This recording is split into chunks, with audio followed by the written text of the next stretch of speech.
You know, over here recently in the United Kingdom, I thought this was an incredibly nice gesture because this wonderful portrait here of His Majesty the King, King Charles III, was offered to all the schools across the United Kingdom and I believe the Commonwealth too.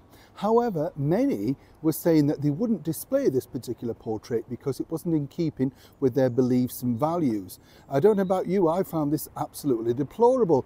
Simply because when you think about it, you know, you're in your country, particularly here in the United Kingdom, and he is the king, no two ways about it. I think I mentioned this to you before, that when I was at school, every day, you know, you walked past a portrait, a beautiful portrait. In fact, now you come to appreciate it a little bit more, don't you, when you're older, of our late monarch, Queen Elizabeth II, possibly around the time of the 1950s. But it did stick in your mind that she was the queen and there was no two ways about it. It was identity.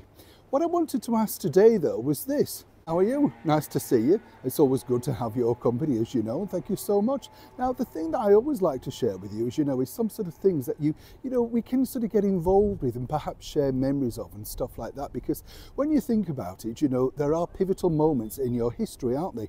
You're telling me off, I haven't waved. I can see you, you know. Go on, all right, yes, morning.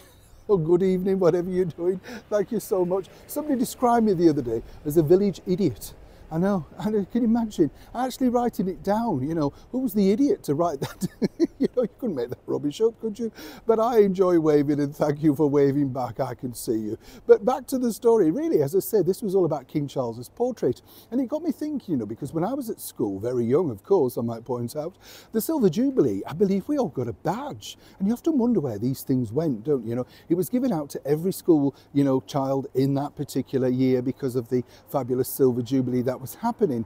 And it got me thinking as to, you know, what happened to these things. And more importantly, for everybody out there, our chums in our community, did you receive anything like that perhaps at school that was now, you know, when you think about it, quite sentimental value and you thought, yeah, you know, I really like that, or was grateful to get it?